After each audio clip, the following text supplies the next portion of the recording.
All right, so welcome back, everyone. We're going to continue on with our show, I guess, and our conversation. I just want to begin, if you'll indulge me for a minute, that the work that I think is going on around the country, particularly in community colleges around equity and inclusion, is really, really important. And I had the pleasure of getting to know Jimmy through our conference travels. We kept bumping into each other, and that told me that the universe said we need to be doing some work together. And so we've presented at a couple of conferences. We're going to Chicago, I guess, in a couple weeks to do something else on this topic. And one of the things I appreciated about her, and I said this on our call, is that she is a very courageous person. She has a lot of courageous conversations, and one of the things I've learned from her is to do and say things with a spirit of openness, and she'll talk about that. But I just think this is a really important topic, and I really encourage you all to follow Jimmy's lead, because I think it's going to be a great conversation. So, and the rest of you, Cheryl Jensen is obviously on the NACCE board. She represents basically not only Canada, but the rest of the world, because she makes us global, and we appreciate her coming. And then, of course, EAB and Christina has so much good research to share. So I don't want to take up more time. I just want to thank you all and encourage you to be courageous and do your best, and I'm just excited that you're here. Thank you so much. I appreciate that, Rebecca. Yeah, it is a pleasure again to lead another panel. This panel is very important to me. My undergraduate work was in cross-cultural communications. I lived overseas. I've lived in a lot of different places. I worked in HR and organizational development for many years.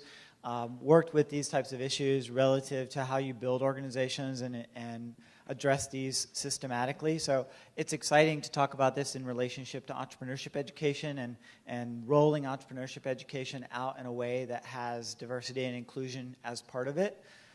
I am a big believer that the folks who are sitting in front of you right now are some of the people that can give us such a varied perspective on what it looks and feels like, which is why I'm super excited to have you as panelists. I just want you each to start with a brief overview of how you feel like when you first started out in the inclusion and diversity space, what was that like for you, and what transformation have you seen, right? So as part of kind of your intro story, I'd love for you to hit on that tone a little bit when you first start out. And we can actually start with you. That'd be great. Thanks very much. So I'm Cheryl Jensen. I'm president of Algonquin College in Ottawa, Canada, and feel right at home with this weather. We had 3 tornadoes go through Ottawa about 2 weeks ago, which I think hasn't happened in something like 35 years, so you can blame the weather here on me, I guess.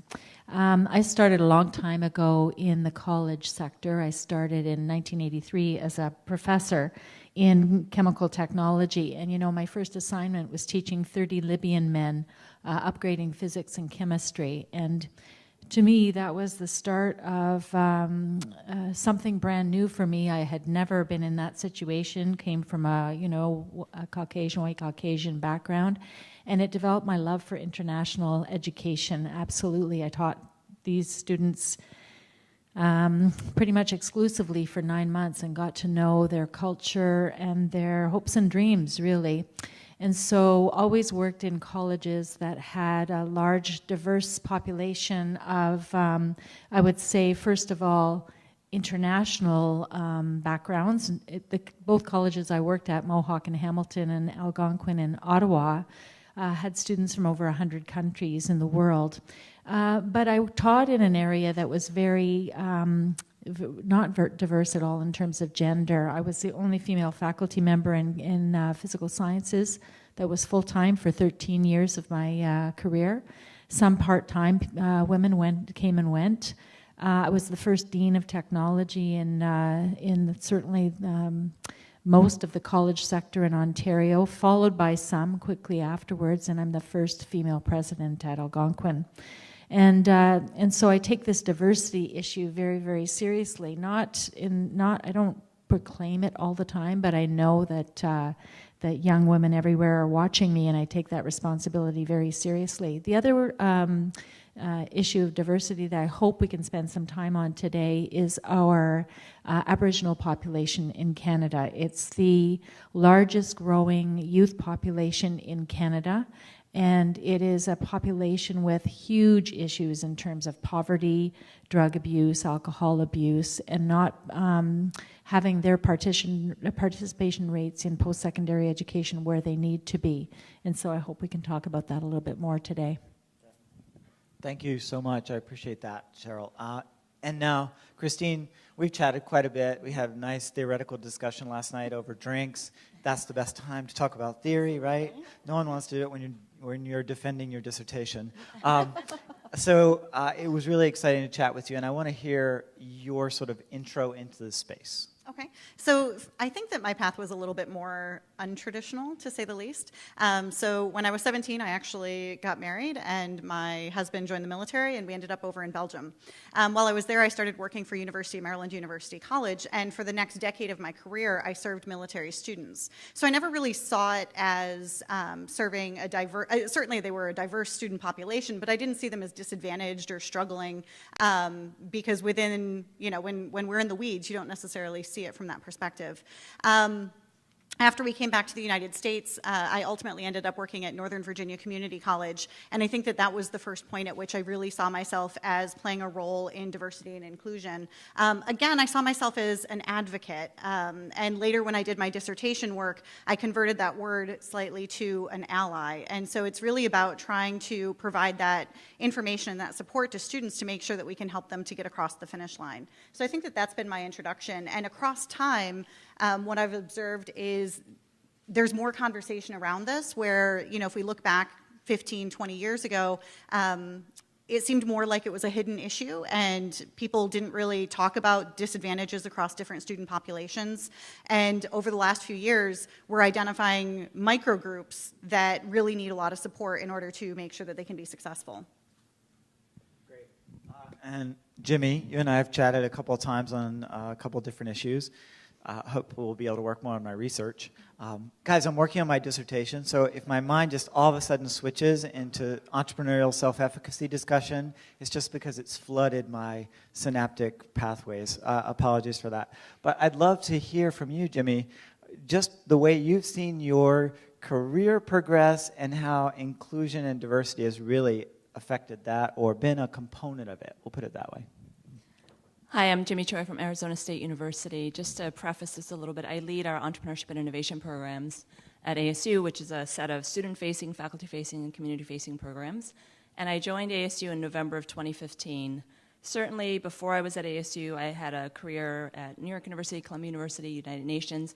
There was always at these kind of intersections of entrepreneurial new public-private partnerships or kind of startups within existing organizations. So in many ways, I was an entrepreneur in addition to being an entrepreneur, where my first startup company that I worked with was in the late 90s. It was a dot-com company. I think I was the 6th employee hired. It was founded by 4 students that were alumni from NYU. And at the time, 20 some odd years ago, it wasn't as common, the idea that you would have spin-outs that were coming out of a university. And I have to admit that even with my lived experience as an Asian American female, I didn't actually think quite a lot about what diversity and inclusion meant until I came to a place like ASU. And the reason why I say that, and bravery, Dr. Corbin was saying, right, bravery, it's a little bit easier when you know you're not necessarily going to be recorded and broadcast on Facebook Live or something like that. So within this cone of silence, I will say one of the things that drove me to ASU that bothered me so much about my career until that point had been that diversity and inclusion was always looked at from a deficit model. What is it that we need to do to help people overcome? How do we help fill up these people that need extra help? And I'll give you one specific example. I was working at NYU at the time, fantastic organization, largest private university in the country. But they would send out this press release every fall that always made me feel crestfallen. And the press release always looked like this. Banner, record number of applications. NYU achieves like the highest number of applications ever. The subtext and the subhead to that was the highest number of rejections. So the idea that I found so pessimistic was that universities were all in this arms race of selectivity, of actually positioning themselves as organizations that you could know how excellent they were based on who they excluded. So the other side of that headline, banner number of applications, was banner number of rejections. And that banner number of rejections goes into US News and World Report, your rankings and everything else like that. Whereas ASU was a very different organization. It's in our charter. It explicitly says we measure ourselves by who we include and how they succeed. And so that was an opportunity for me to take my lived experiences, kind of uncomfortable microaggressions throughout my entire life, throughout my entire career, and actually say, well, how do I get to be a person in charge and work with a president, like many of you, who are also in charge of making those decisions and are in charge of making those principles and then actualizing them every day. So in my case, through entrepreneurship, through the programs that we deliver, through the people that we support, through the even the perceptions that we're able to help impact, that's something that I get to live every single day. That's great. I wanted to go over a little bit of information that kind of sets a context for where we are and a context for what we have before us. I see a couple of you guys have entered some things there. Feel free to do that. You can get to it by going to your web browser on your phone and just submitting that in. But that's just a question that's out there right now, and I'll pull some of those things in and have discussions around those too, because I think they're particularly relevant. Anytime we're in a room of people, I want people's minds to be engaged with this conversation that we're having, and this is just one way for me to do that. Just to flip through this just for a second. So according to this slide, which I do really love, this straightforward organizational and development way of thinking about diversity, which is diversity means all the ways in which we differ. Right? So if you think about diversity, that's what that looks like. Inclusion puts the concept diversity into action by creating an open, inviting environment that encourages involvement and respect. So that's how those two words sort of fit together when I'm thinking about them in this panel, and hopefully when we're talking about them, we'll show those types of relationships too. The other thing I wanted to go over here, which I think is also important, is it's always nice to have a framework to talk about things.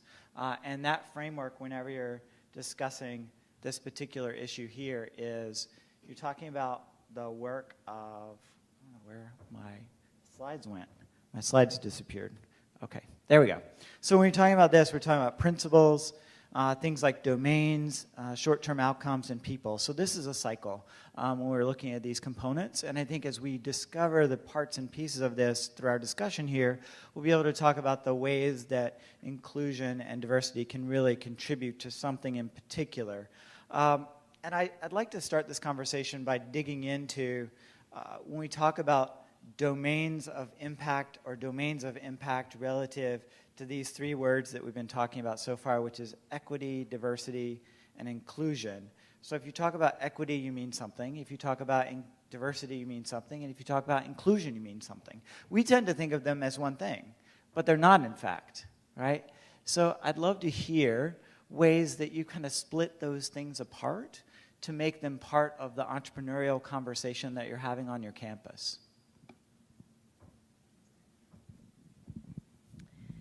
So I'm gonna focus right now on what we're doing with what we're really trying to do with our Indigenous population. We have just opened a center this year.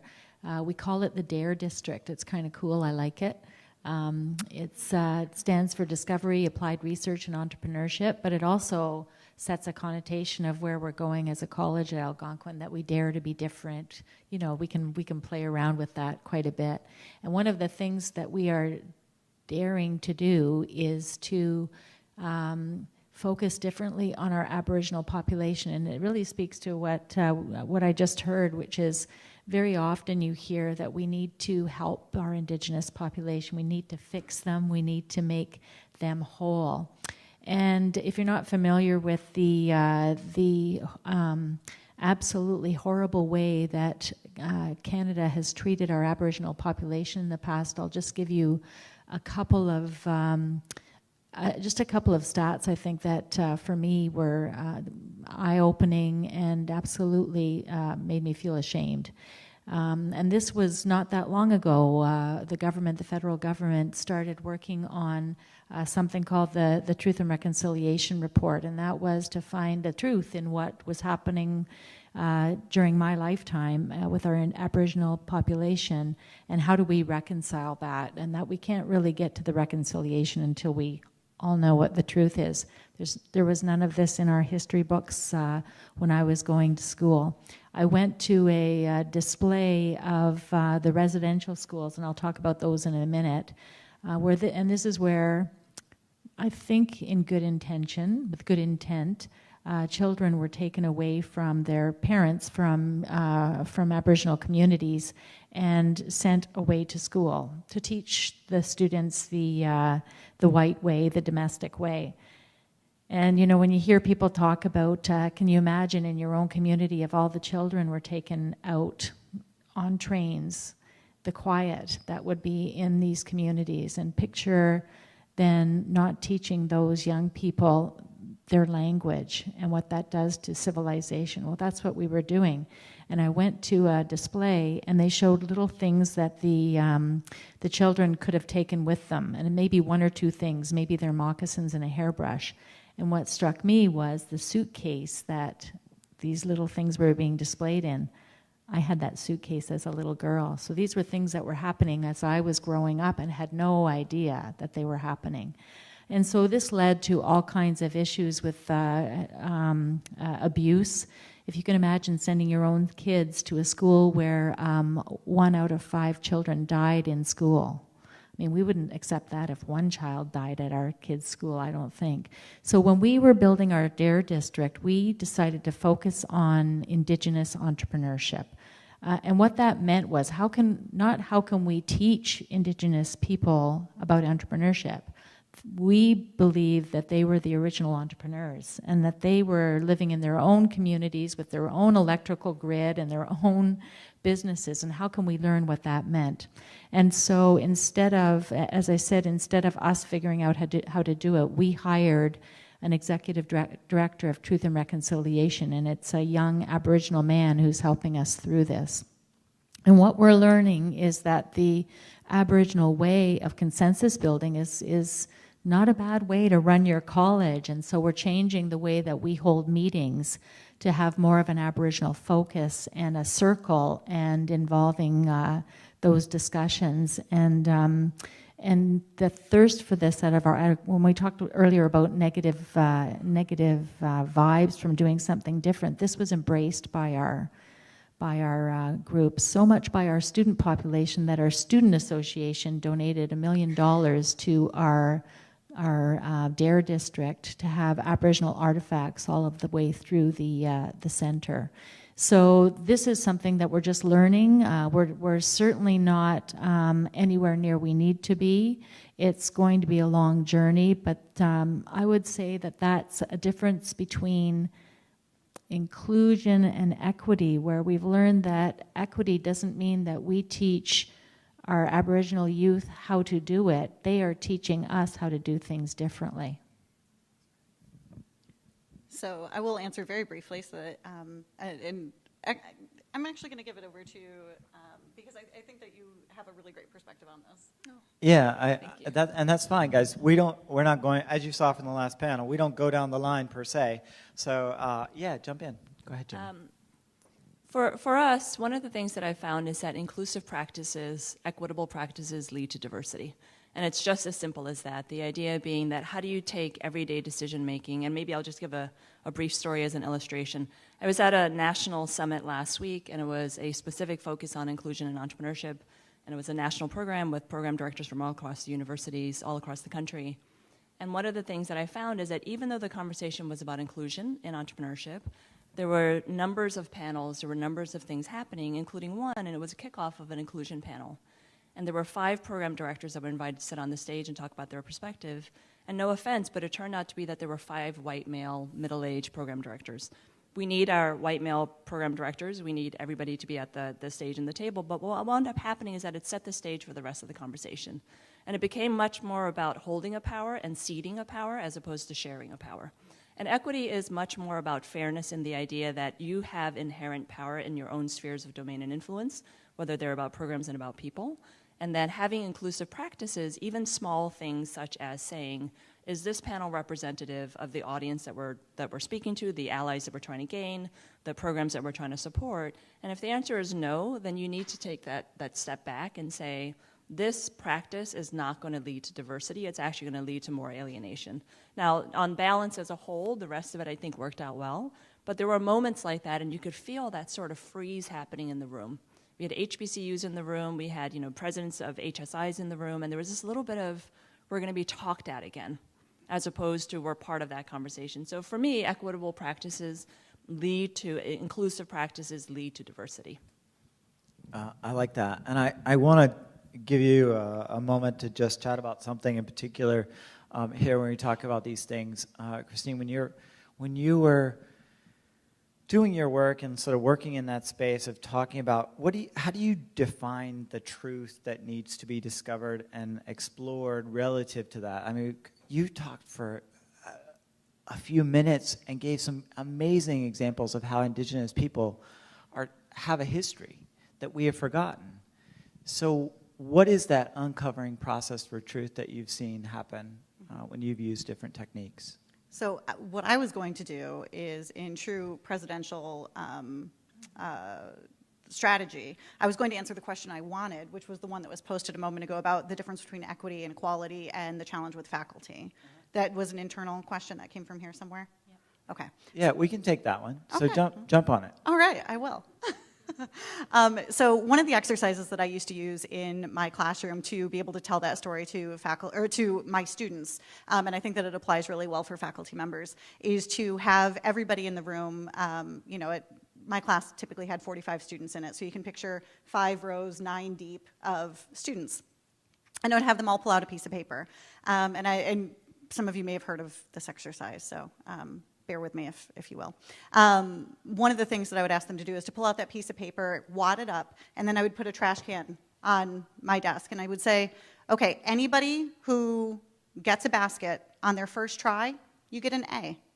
And so you can't get up from your seat. You must stay in your seat. But if you shoot this piece of paper in and you get the basket, then you've earned an A in my course. And of course, it immediately began all the questions of, well, that's not fair. The students from the back were really frustrated. The students in the front row thrilled because now they have a chance to get an A. I will tell you, of course, they never actually earned that A by doing something so low level. But it is a really great way of drawing out that difference between equality and equity and helping people to understand that, everybody had a shot at the A, but people don't necessarily understand what the starting points of many of our students do to affect their ultimate outcomes. And I think that's a really important piece to bring to faculty members is that, it may feel unfair to, it's the same conversation we've had with students with disabilities in the past, right? It might feel unfair to give a certain student more time on a test or to give a student, the opportunity to test without other people in the classroom. But the fact of the matter is that that's how we make it equitable for that student. That's what gives them the fair shot to succeed in your course. So that's what we do. And I think the same thing happens a lot of the time when we're talking about other student populations. Great. And you're spot on when you talk about those pieces. My prior question, we'll jump right over that, just because I want to make sure we get through a certain amount of content, and I know we're all on tight timelines. Flights are getting delayed. Weather is weather. So 11, right now, what we really want to focus on is short-term outcomes. How do you obtain short-term outcomes relative to driving diversity and inclusion in your different spheres of influence that you all have up here, because you're all at different places? So just briefly, I wanted to mention there are your spheres of influence, and as presidents, one of the most important things that you can do for people like me, right? I report to a president. I love his vision. I love the institutional vision of the university. The wind at my back is when presidents say 2 things. One, that entrepreneurship matters, and that 2, inclusion and entrepreneurship matters. And so if you have the ability to publicly declare these things, to align with me, to ally with me, to give me some spotlight on the work that we're doing, that's a free thing. It doesn't cost you anything. And as a president, that's something that you can do for people like me who, by the way, right, we're knocking ourselves out, not only to serve our students, but also, frankly, to impress our presidents and say we're doing a great job for you. So that's an easy thing that you can do. An easy thing that we do is that we make sure, whether it's our programs that we're looking at, is it a diversity of industries that we're serving? So as an example, socioeconomic diversity. A lot of attention is being paid to high-tech scalable startups. Not as much attention is being paid to Main Street entrepreneurship, to the mom and pop shops, to the service industries, to the things that are happening that make communities vibrant as a whole. So we look for socioeconomic diversity in terms of industries that we're serving. Anytime we're delivering or developing new programs, we want to be clear that that's one, that's meeting an actual need, and 2, that no one else is doing it, and therefore that's a gap that we ought to be filling. The second thing is on people. So I really think about it in terms of programs, people, and perceptions. People, when we're hiring in program managers or we're hiring program coordinators or we're asking faculty to be the spokespeople or we're looking for panelists, the same thing has to happen. Is this set of people reflective of the community we're serving? Reflective, not representative. Representative means when you have token, let's put a female on the panel, let's put an underrepresented minority, versus reflective. If your community is 30% Hispanic, 30% of your program leadership should be Hispanic. If you're serving 48% women and you only have one woman on your leadership team, that really speaks to, again, the idea of being reflective of your community. And then finally on perceptions. The last piece on perceptions, and it's an easy thing to do, we audit all of our marketing materials. We audit, even, I can't help it now, I can't unsee it anymore. When I'm sitting and I see people put up slides and they talk about, our programs are diverse and this is what we're doing, and somehow there's always like all male teams. Or the big winning check is always that young male student who looks like an engineer. It's never somebody sitting in a wheelchair or an underrepresented minority person, or there's, right? So even on small things like how do you manage perceptions, it's a really simple thing to do to audit your marketing materials and even audit your own slides when you're giving presentations. At this national summit last week, it happened too, where they were talking about these diverse programs and 68% were women, and yet I noticed every single picture had all male teams in them. And there's such a cognitive dissonance that happens, and it becomes inauthentic. Then you start to say, well, it's just lip service, as opposed to who's appointed, who's selected, who gets the microphone, who's hired. And at ASU, I know many times we've gone sometimes months with a vacant position because we say the pool just didn't turn up. It's not possible that in Maricopa County, with the diversity that we have in Arizona, that we haven't seen this pool. And so the burden gets turned around. We did a bad job recruiting. Equality is when you say, well, the posting was available for everyone. Equity is when you say, but did you go and recruit with the Arizona Hispanic Chamber of Commerce? Did you go and talk to the Native American Chamber of Commerce? Did you go to the Black Chamber and say, we have these positions available? Do you know anybody that wants to be mentors with us? Do you know anybody? And again, that's the difference. Equality is everybody's allowed to apply for our jobs. Equity is actually going out and making deliberate recruitment efforts. Yeah, I feel that's true. When I worked in HR and organizational development, one of the pieces that hit home for me was that I had to make the effort to strategically design where I went to get inclusion, to get a part of what diversity looked like. Right now in my entrepreneurship degree program that I'm coordinating, I'm looking at the advisory boards, I'm looking at industries. I've got like this massive grid. I was talking to Cheryl about this. I was like, I got this huge grid of all these industries that are potential industries, right? And we're scoring them about what should be important because we're in New York City. You could pick any industry that you want there, right? So the question becomes, what do you want to do? Do you want to do light manufacturing? Do you want to do finance? Do you want to do technology? Where do you want to go? So what I really decided is I need to make a full long list of all those different groups and ethnicities and make a strategic goal to build an advisory board that reaches out to those particular places. And I don't think we do that. Oftentimes what I do is I see, when I do a Google search, which organizations pop up, and then I start working with those, or my student assistant will look at certain things and that'll happen that way. And it's just not systematic enough as far as I'm concerned. And that's something that I think is important too. Yeah, so I would have to agree too. And one of the things that I was thinking about was I tend to look at low-income student populations in particular.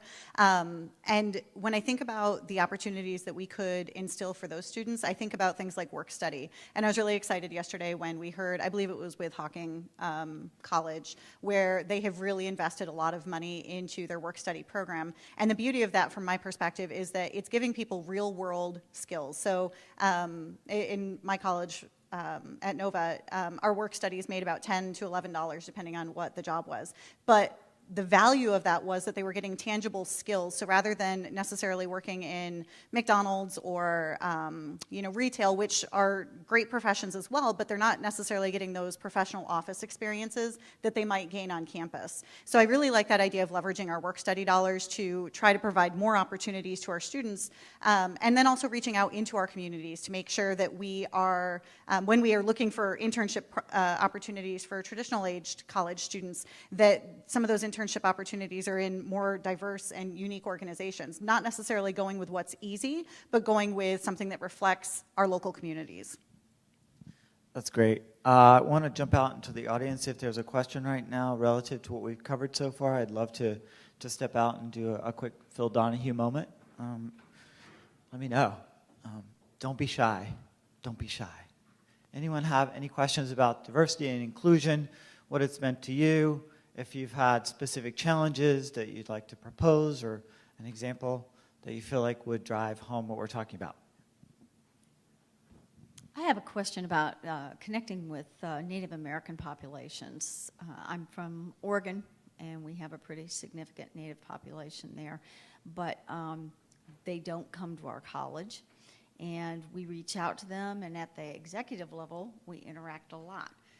But below that, there's very little interaction, and so I'm wondering, how do you break through those layers? That's a great question, and there's no simple answer to that question. Many of the different bands, I'll call them, and the Aboriginal population doesn't recognize the Canada-U.S. border, so many of them flow across the borders. They have different feelings about any of this, whether it's called an intrusion or some form of help. And so that's why I think really spending the time, although it seems to take an awful lot of time, and we as A-plus personalities don't like to spend that amount of time on anything, we need to just listen and figure out what is the truth, because it certainly isn't our version of the truth. And that could take, I don't know, days, months, years even before we make any kind of progress. And so, you know, I think back to when I was teaching in a lab, and I had a student, an Aboriginal young woman, who at the time I knew she was an Aboriginal young woman, but I didn't spend any time with her that was any different than any other student, and she never even raised her head when she was talking to me. She didn't even look at me.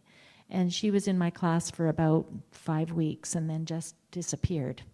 And when I think now, at Algonquin, we have the fastest growing Aboriginal population in the province, in our student body, largely because Ottawa is the capital of the country, and there's a direct flight from Nunavut right to Ottawa. The Cree population from Quebec comes to Ottawa.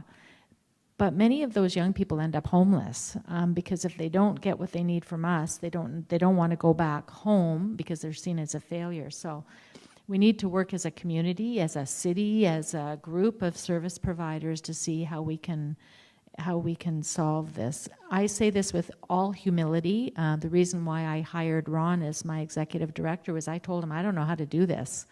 I'm certainly not the person to do it. You have to help me to do this. And so it's just a time thing, and it's not something where we need to be feeling badly if we're not making much progress very quickly. Great points, great points.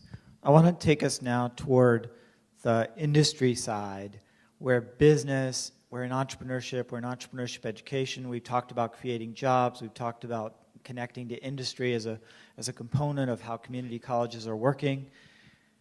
The inclusion and diversity and equity questions, when you're talking about the actual blueprint and footprint of these industries, is not usually inclusive. It's not usually diverse. Do you think, and have you seen great examples of where community colleges can become the champions for diversity and inclusion and actually push it out instead of trying to just connect with the communities themselves? That's one aspect, of course, that's important, but the industry side. So in my experience at Nova, we did see that on a number of different scales. One that I think of in particular is a training organization that was a very small organization in Fairfax, which is just outside a few of our campuses, honestly. And one of the things that we saw was we could amplify their voice in ways that they couldn't do on their own. And so being able to feed some of our students through their training program and then have our students connect with our local employers through that training opportunity, I think really did help to change the conversation. It identified somebody who was doing really great work supporting students who needed needed additional information and additional support, and then connecting them with our local employers by using the larger voice that we as an institution had.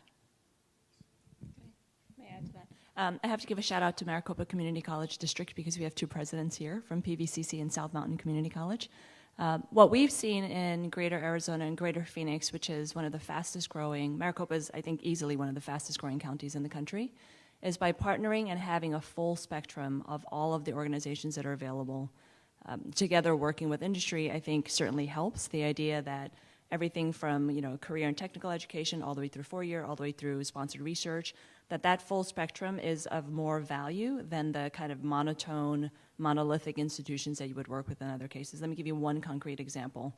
We worked together with the Greater Phoenix Economic Council, the Arizona Commerce Authority, and then a number of the Maricopa Community Colleges District, and ASU and U of A, to approach a significant potential employer. We just announced 3 weeks ago that Infosys is coming to Phoenix and that they're bringing 1,000 new jobs. One of the centers of excellence is going to be located in Phoenix. About 10 months ago, that was a very remote possibility. They were going after Purdue University, whereas they announced one big partnership with Purdue.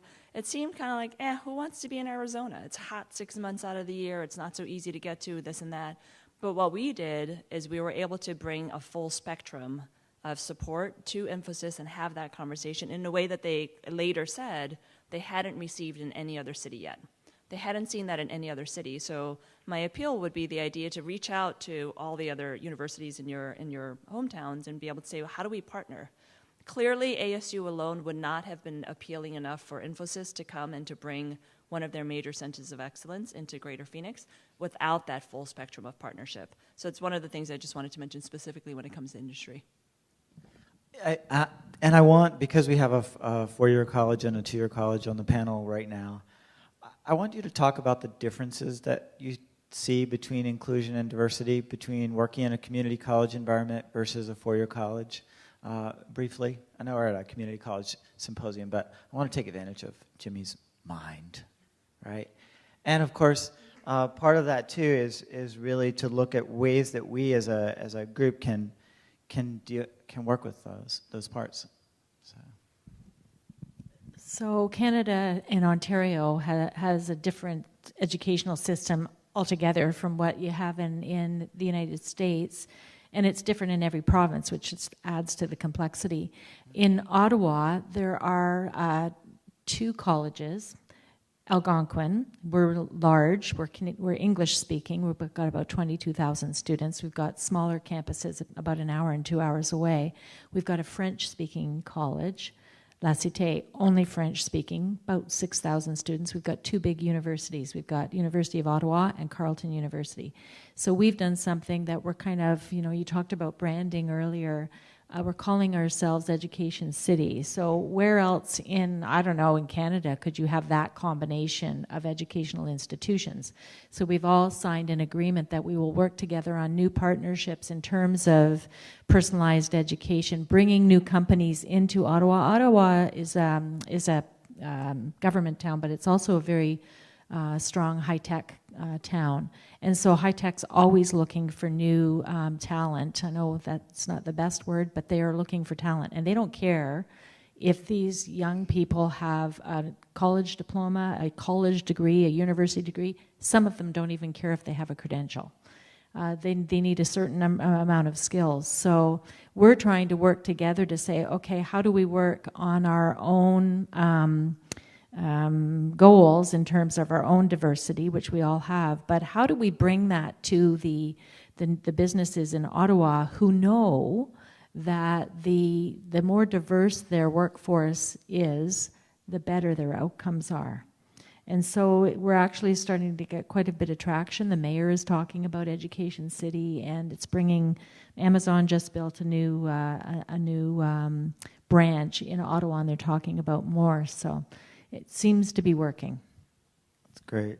When we talk about ventures and venture-backed opportunities, looking at the statistics, less than 10% of venture-backed companies actually have female partners.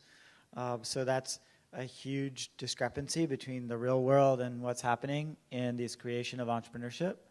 What are some ways that you found that you've been able to attract women into the space of entrepreneurship and or just activate their entrepreneurial spirit that already exists? So it's funny, last week, and I hate to keep coming back to this because it was thought-provoking, the person on the stage said that only 1% of venture capital goes to actually female-led, right? So not that there's only a female founder on their team. And for underrepresented, it was 2% for women, 1% for underrepresented minority. And the premise was, in order to change that, we would need to start 2,000 new companies per year in order to have more of a pipeline. And the part that really bothered me was that actually I don't think that's true. I think there are lots of women-led companies, there are lots of women founders, there are lots of underrepresented minorities leading companies. I think the problem is they're being overlooked. They're not being funded. So there's two parts of the equation. One is that yes, we need to grow the pipeline, but two, we actually need to put more attention on the companies that already exist and they're struggling and that are much shorter runways. They're running out of runway much faster. So one of the things that we've done is that, again, it's this question before they came up on the prior panel, is celebrate entrepreneurs, right? Celebrate, there's a campaign out right now by the CASE Foundation, it's called Faces of Founders. And the idea being that there can be a diversity, not only, again, in terms of ethnic diversity and racial diversity, but also in diversity in industry, diversity in abilities, diversity in geography. And my recommendation is to take advantage of all of that as much as possible. Knowing that there's a difference between ethnic diversity and geographic diversity, that's okay. You and I can know that, but we should all squint a little bit and take advantage of the fact that there's attention being paid right now to geographic diversity and industrial diversity, ethnic diversity as a whole, and be able to say, how do we put more momentum behind it and really celebrate people who are at the forefront. There's no need for any of us to reinvent the wheel. There are multiple people out there right now. Miriam Rivera, former Google General Counsel, just started a new fund that's for women-led entrepreneurs. Dell's Women's Entrepreneurship Network is significant. There's so many things out there right now. The CASE Foundation is doing great work. So what we've been trying to do is amplify the things that are already happening, the burgeoning spotlights, and frankly, some of these venues have much bigger celebrity spotlight than I have, and that's okay. I'll take advantage of it. I couldn't pay somebody enough money to put my words in their mouths and have them be the ones that are saying it. That's fantastic. I'm happy to do that. So one of the things is, frankly, it's not a question of, you need to offer more programs for women with childcare. Yes, there's maybe some of that, and that's true as a pragmatic thing, but there's also things that you could do right away very specifically, which is celebrate the things that are happening, celebrate the successes that are already there, and stop overlooking entrepreneurs in your community that already exist and deserve to be celebrated, and start working with them to say, how do we collectively put you at the front of, again, a lot of modeling behavior. A couple of people have said it before, right? You can't be what you can't see. And that there's a lot of truth in that. And part of that means celebrating the women and letting them actually be the advocates and the voices as well, and less of the, we need specific programs for specific women at specific times of days and specific times of night. Yes, there's a little bit of that, but there's also more of celebrating what's already existing.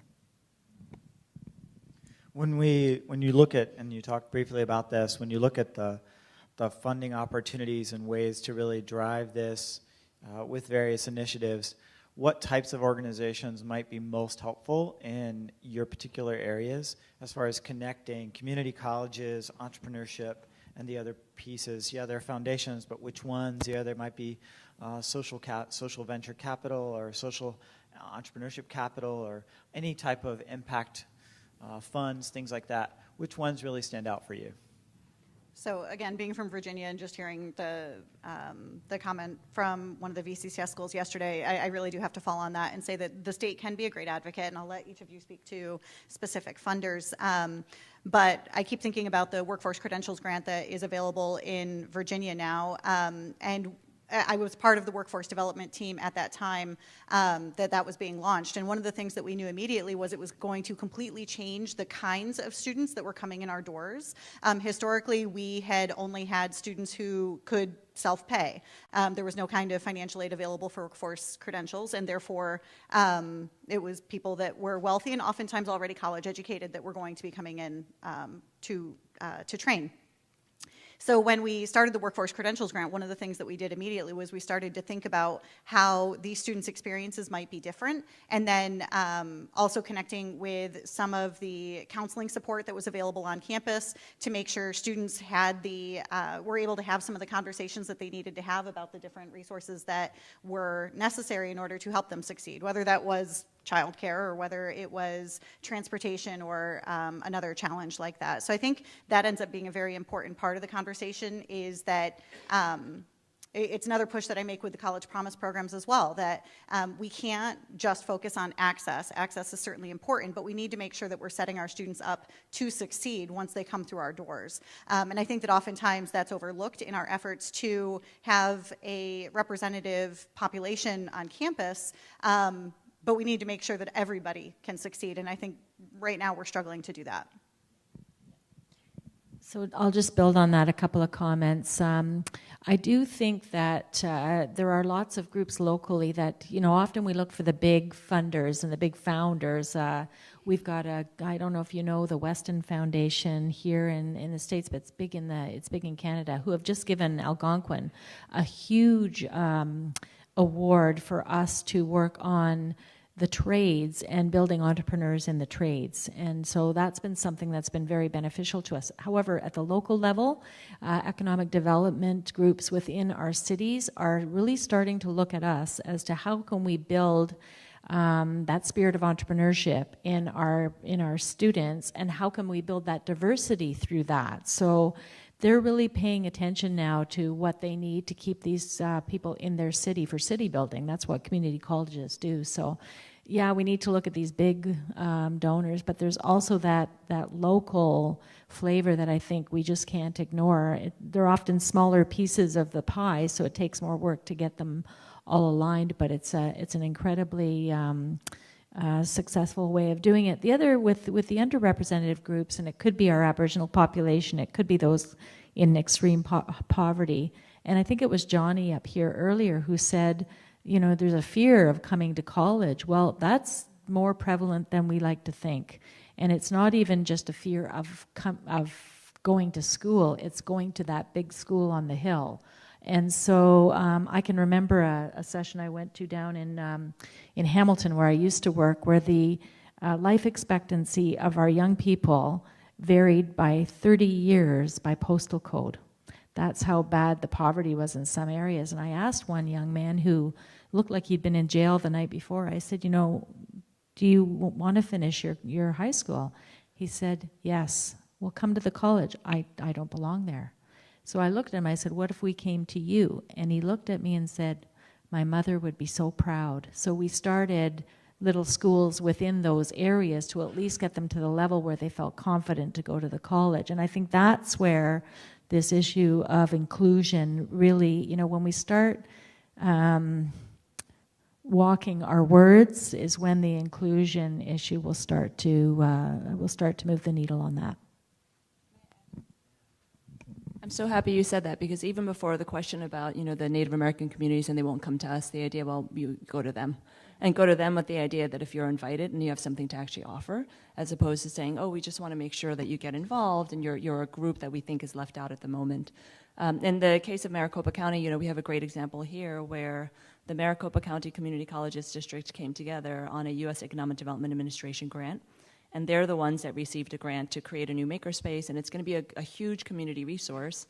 And they came to ASU, and ASU was now one of the cost share partners. So we're actually a beneficiary of an initiative that the community colleges took. They were actually the ones that found the big funding source, and we just became part of that cost share. And we know now that as part of that project, we're going to benefit from it, and our students are going to be able to have access to this fantastic new, I think it's like a 20,000 square foot makerspace that's going to spur curriculum innovations, new programs that are going to come out of that, connecting into the local entrepreneurship community in downtown Phoenix. And in that case, again, ASU is a secondary partner. It wasn't our idea. We're not the ones that had the money on the table. We're just part of that consortium. So there are lots of opportunities like that as well, including with our Maricopa County Industrial Development Assistance Agency, so MCIDA. There are a number of programs there too where we are actually secondary to supporting a community college. As we start to come to a conclusion on this session today, I wanted to take a moment see if there are any other pressing questions out in the audience. I'm ready and willing to spring over the table and get your question. So just let me know. It is. They're ready. Thank you. No, I'm not going to say the brand. Anyway. All right. So if there isn't anything, please don't hesitate to reach out to me. I'm on social media. Reach out to these folks. We're all on LinkedIn. So connect to us. Ask us questions related to your own inclusion and diversity opportunities or challenges or ways that you see collaborations happening. To wrap things up and to sort of close things out with this last question, I just want you to take a moment and think about the biggest challenge that you see that you're about to overcome and that what the future is going to look like for that. So talk about a future vision of what your inclusion and diversity looks like in your respective works. I know you all work at it in different ways, so I just want to kind of feel your vision in this moment.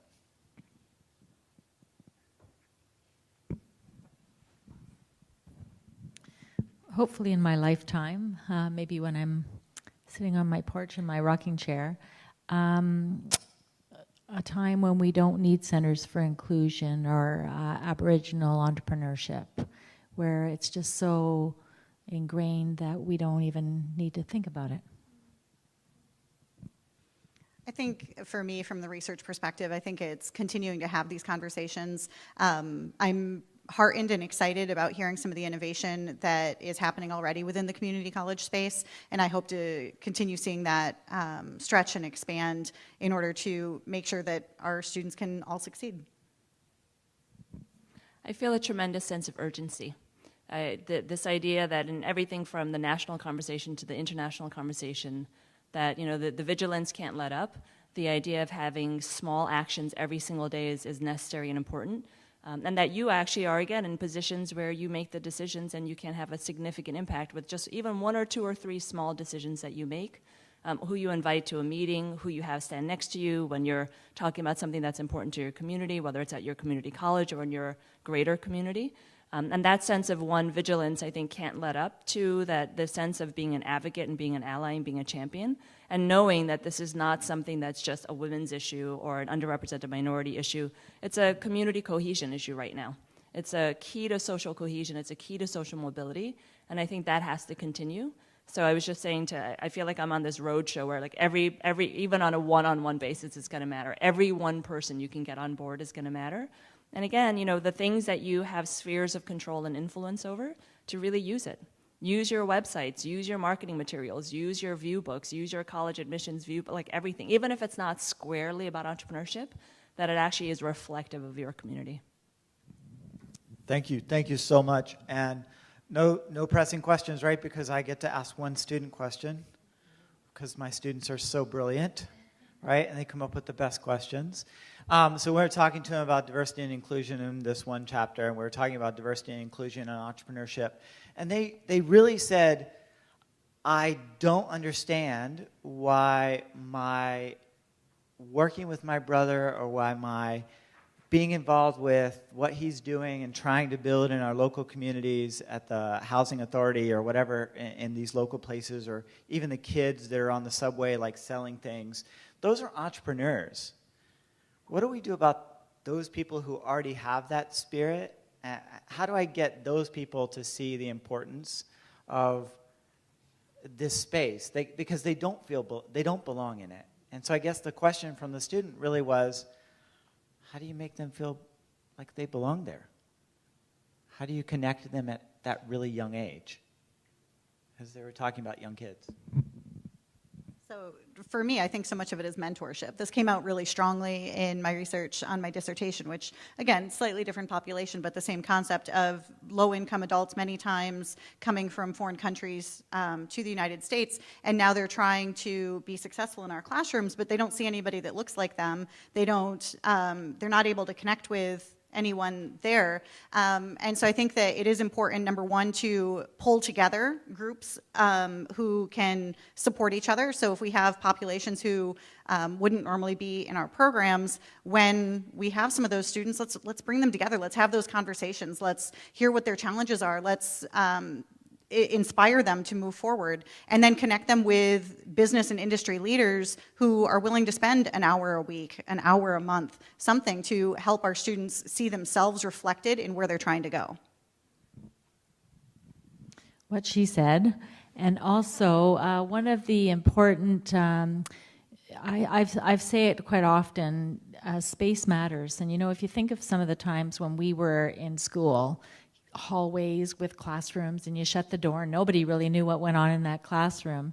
And one of the benefits of these things we're building now, these centers for innovation and entrepreneurship, they're open, they're all full of glass. You bring the outside in, and it's not for the business students, it's for everyone, it's for our employees. And they collide, they meet in these different areas, and they'll see our Aboriginal students and our students from Nigeria and our students from India and China and our faculty from those different areas, and they'll think of great new ideas. So we have to, as presidents, I think, build those spaces with that in mind, that, you know, it's not segregated faculties anymore. It's where we all can learn together, and that controlled chaos is what we need to build. Just the final on that one, I think it comes down again to the decisions that you make. So get your marketing teams to profile and highlight, you know, what a side hustle look like, what does a gig entrepreneur look like, and again, without putting these big academic terms of, oh, the difference between a micro entrepreneur and a small business is, right? But really celebrating and making people understand that this is you, right? This is us. And the last piece on that too, the lived experience is actually really important, and not everybody has the same lived experience, obviously. One of the things that I do often when I meet with students is I talk about the fact that I was a college dropout. I was a first-generation college student. I was a college dropout. It took me about a year to get back to college, but then I didn't stop, right? Then I just kept going and saying, oh, this is a fabulous place. But I think it has to come from that place of you can be a role model, and you can be a role model without being this big, heroic. You know, I feel like sometimes the dialogue about entrepreneurship is so often about like the heroic journey, like you two are trying to change the world. Yeah, sometimes. Sometimes you're just trying to sell a better mousetrap, and that's okay. Like that has to be part of that conversation. Otherwise, that lofty kind of aspirational language for some people is like, man, that's not what I'm doing. I'm just trying to sell, you know, Fruity Welches on the subway and get a couple of pocket dollars, and Absolutely. That's okay. Yes. Yeah, and it's a start. It builds that mind. It grows that mind. Cheryl, Christine, Jimmy, thank you so much. Thank you. Round of applause, guys. Round of applause. And here's Rebecca. Well, thank you all so much. This was kind of an experiment. Shane tends to reach out to me and say, how might we, you know, liven things up? And I'm really excited about this message getting out there. I've enjoyed learning from all of you, and we need to keep this going. So, you know, what is the next, how might we amplify this and take it to the next level? So I thank you for your comments. And I think, too, you know, that's kind of the running theme throughout this conference. Yes, and how might we? And I actually learned how might we through your Arizona training. I guess I knew it before, but we spent 3 days saying that, and it changes the way you view things and the way that you view success and opportunity. So I couldn't be happier. We have many of the board members in here. I know other people had other sessions, but we are launching our new website. Finally, we've been working on it for like 4 months, but it will be launched in a couple of weeks. So part of the component we were going to add are a lot of visuals and stories and clips. So we're going to be talking about how we can take Noah's podcast perhaps and share that content and all of this good work as well. So I see this as the first step in a long journey. The other thing that you all will love is that you have a 45-minute break because lunch is not till 1 o'clock. So just again, let's give our panel and Shane especially a round of applause.